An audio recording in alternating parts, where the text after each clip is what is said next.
భారత్ వ్యవసాయ ఆధారిత దేశం ఎలా అయిందో పాక్ ఉగ్రవాద ఆధారిత దేశంగా మారిపోయింది. ఆ దేశ జీడిపిలో వ్యవసాయం పాలు ఎంత ఉంటుందో అంతకంటే కూడా టెర్రరిజం ఇంకా ఎక్కువగా ఉంటుంది.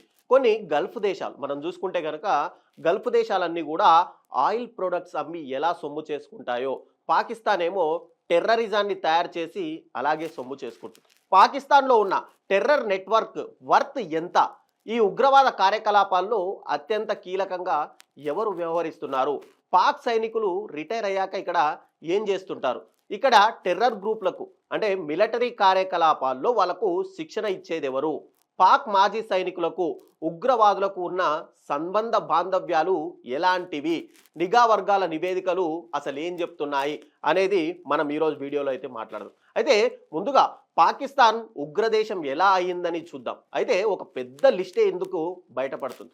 దీని ఆధారంగా చూస్తే కనుక నిషేధిత తీవ్రవాద ఉగ్రవాద గ్రూపులే పాకిస్తాన్లో దాదాపుగా 80 వరకు ఉంటాయి. వీటిలో యాక్టివ్గా ఉండే గ్రూపులు మనం చూస్తే 45 యాక్టివ్గా ఉంటే పెద్దగా యాక్టివ్గా లేని గ్రూపులు ఒక 25 వరకు పాకిస్తాన్లోనే నికా వేసి మకాంగా మార్చాయి. అయితే వీటిలో లష్కరే తోయిబా, జైషే ఏ మహమ్మద్ వంటి హైపర్వి కూడా యాక్టివ్గా ఉంటాయి. మామూలుగా చూసుకుంటే కనుక భారత్ వంటి దేశాల్లో మనం మిలిటరీలో పనిచేసేవారు రిటైర్ అయ్యాక వాళ్ళు చేసే పని ఏంటంటే సెక్యూరిటీ జాబ్స్లోకి వెళ్ళడం లేదా ఏదైనా కంపెనీల్లో జాబ్లకు వెళ్ళడం. అదే కనుక పాకిస్తాన్లో చూస్తే కనుక మాజీ సైనికులు ఉగ్రవాద గ్రూపుల్లో ఇక్కడ చేరుతుంటారు.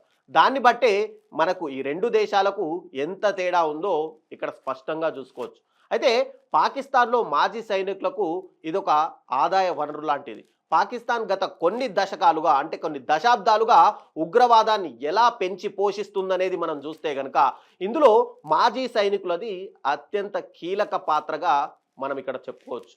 మాజీ సైనిక సిబ్బంది అత్యంత క్రూరమైనటువంటి ఏవైతే మనం ఇందాక మాట్లాడుకున్నట్టుగా లష్కరే తోయిబా కానీ జైషే మహమ్మద్ వంటి ఉగ్ర సంస్థలకు శిక్షణ ఇచ్చి వాళ్ళందరినీ కూడా జిహాదీ శిబిరాలను నడుపుతున్నట్టుగా కూడా మన నిఘా వర్గాలే సమాచారం అయితే ఇచ్చాయి. అంటే భారత యువత ఎక్కడైతే ప్రభుత్వ ఉద్యోగాలు సాఫ్ట్వేర్ జాబ్స్ కొట్టడానికి ఎలా అయితే ప్రాధాన్యత ఇస్తారో పాకిస్తాన్లో ఉగ్రవాదాన్ని కూడా అలాగే యువత ఆశ్రయిస్తారు. తమ తమ ఉద్యోగ ఉపాధి అవకాశాలు వెతుక్కోవడంలో భాగంగా వాళ్ళు టెర్రరిజంని ఒక ఆప్షన్గా పెట్టుకుంటారు అక్కడ పాకిస్తాన్లో ఉండే యువకులు. మరీ ముఖ్యంగా చూసుకుంటే భారీ ఎత్తున డబ్బు సంపాదించే మార్గాల్లో వారు టెర్రరిజం ఒక రూట్ మ్యాప్గా మార్చుకుంటూ వస్తున్నారు. అంటే కసబ్ లాంటి వాళ్ళు మనం చూసుకుంటే కనుక ఏదైతే 26/11 అప్పుడు కసబ్ లాంటి వారు ఇండియాకు వచ్చి ఏదైతే ఉగ్రదాడి చేశారో వాళ్ళందరూ కూడా అలా వచ్చిన వారే. తాజాగా పహల్గామ్లో మనం మాట్లాడుకుంటే కనుక దాడి చేసి 26 మందిని హతం చేసిన ఉగ్రవాదులను కూడా ఇదే తీరు ఇక్కడి నుంచే వాళ్ళందరూ కూడా ట్రైన్ చేసుకున్నారు. వీరందరినీ తీర్చిదిద్దేది అక్కడ ఉన్నటువంటి మాజీ సైనికులే అన్నది మన ఇంటెలిజెన్స్ రిపోర్ట్. అయితే పహల్గామ్ దాడికి పాల్పడ్డ వారు ఇప్పటికిప్పుడు పుట్టుకొచ్చిన వారా అంటే ఎగ్జాక్ట్లీ వీరు ఇప్పటికిప్పుడు పుట్టుకొచ్చిన వారు కాదు. వీరు కొన్ని దశాబ్దాలుగా పాక్లో 1000 తలలు ఏదైతే ఉగ్రవాదాన్ని పెంచి పోషిస్తుందో పాకిస్తాన్, వాళ్ళందరూ కూడా ఉగ్రవాద ఉత్పత్తులు వాళ్ళు తయారు చేసిన వాళ్ళు. వీళ్ళందరూ కూడా ప్రపంచంలోనే మోస్ట్ డేంజర్ టెర్రరిస్ట్ గ్రూపులు ఉన్నటువంటి పాకిస్తాన్ కేంద్రంగా తిష్టవేసి ఉన్న విషయాన్ని నేను చెప్పట్లేదు. ఇది సౌత్ ఏషియా టెర్రరిజం పోర్టల్ వంటి కొన్ని సంస్థలు తాజాగా ఒక జాబితాను రూపొందించాయి. వీటిలో లష్కరే తోయిబా 3, జైషే ఈ మహమ్మద్ 7వ స్థానంలో ఉన్నాయంటే మనం ఒక్కసారి ఆలోచించాలి అక్కడ పాకిస్తాన్లో ఎలా పొంచి పోషిస్తున్నారు టెర్రరిజాన్ని అనేది. ఇక పాకిస్తాన్ సైన్యంలో పనిచేసేవారు పార్ట్ టైంగా దేశ రక్షణ చేస్తూ ఫుల్ టైంగా మాత్రం జాబ్ మాత్రము ఇలా సైనికులను జిహాదీలుగా తయారు చేయడమే. దక్షిణాసియా వ్యాప్తంగా కొన్ని దశాబ్దాల తరబడి ఉగ్రవాదాన్ని ఈ తరహాలోనే పాకిస్తాన్ పెంచి పోషిస్తుంది. ఇక్కడ సైనికుడికి జిహాదీకి పెద్ద తేడా ఉండదు, మనమందరం గమనించాలి. వాళ్ళిద్దరికి మధ్య పెద్ద వ్యత్యాసాలు కూడా ఉండవు. వారిని తీర్చిదిద్దే విషయంలో కూడా ఇక్కడ సపరేట్ కోర్సులు అంటూ ఉండవు. ఇద్దరికి కలిపి అంతా ఒకటే కోర్సు. వీరిద్దరిని ఒకేలాగా తయారు చేస్తారు. పాక్ ఆర్మీలో చేరి తాము నేర్చుకున్న మిలిటరీ ట్రైనింగ్ ఏదైతే ఉందో ఉగ్రవాద శిక్షణా శిబిరాల్లో కూడా ఆ దేశ సైనికులకు నేర్పిస్తుంటారు. ఇంటెలిజెన్స్ వర్గాల వారి డైరెక్ట్ స్టేట్మెంటు, ఇది నేనిచ్చింది కాదు, డైరెక్ట్ స్టేట్మెంట్ ఏంటంటే మాజీ సైనికులే ఉగ్రవాద శిబిరాలను అక్కడ నడుపుతున్నారు. ఉగ్రవాదులు అంటే అనఫీషియల్ పాక్ సోల్జర్స్ కిందనే మనం లెక్కగట్టాలి. వారు జీతం హోదాలతో పనిచేస్తారు పాక్ ఆర్మీలో వాళ్ళు, కానీ వీళ్ళు మాత్రం ఎలాంటి హోదా లేకుండా టెర్రరిస్టులుగా దేశాని కోసం పనిచేస్తారు. వీళ్ళిద్దరికీ అంతే తేడా. ఇద్దరి మధ్య ఉన్న వ్యత్యాసము సన్నటి ఒక రేఖ వంటిది.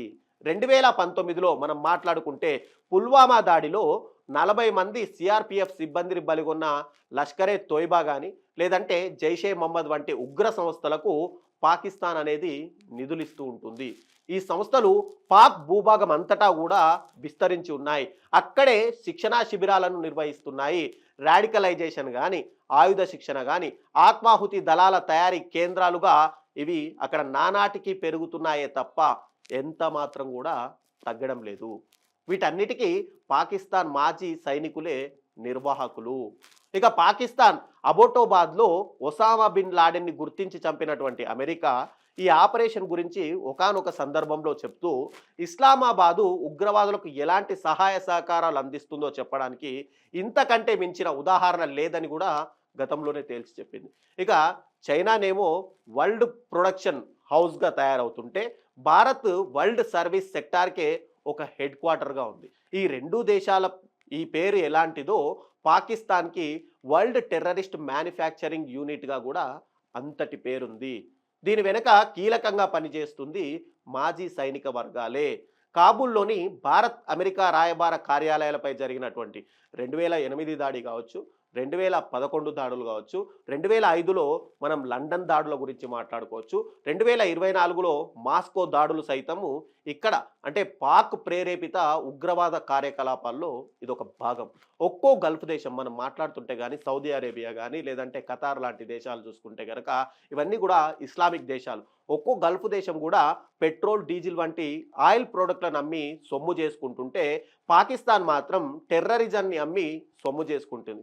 ఆ దేశాన్ని ఏలినటువంటి గతంలో ప్రధానులుగా పనిచేసినటువంటి నవాజ్ షరీఫ్ కానీ ముషరఫ్ లాంటి వారు కానీ చేసిన ఓపెన్ కామెంట్సే ఇందుకు సాక్ష్యం. అదేంటంటే 2011, 26 అంటే 26-11 ముంబై దాడుల సమయం ఘటనలో ఇస్లామాబాద్ హస్తం ఉన్నట్టు వారు ఒప్పుకున్న పరిస్థితులు కూడా ఉన్నాయి. అంటే మనం ఒక వైద్య పరిభాషలో మాట్లాడుకోవాలంటే ఉగ్రవాదం అనే జబ్బు ఈ దేశానికి అడ్వాన్స్డ్ స్టేజ్లో ఉంది.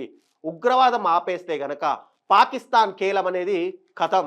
ఆ దేశ జీడిపిలో 24% వ్యవసాయం నుంచి వస్తే గనక ఉగ్రవాదం నుంచి కూడా అంతే మొత్తం సంపాదిస్తుంది అనేది కూడా మన ఇంటెలిజెన్స్ వర్గాలు చెప్తున్నాయి.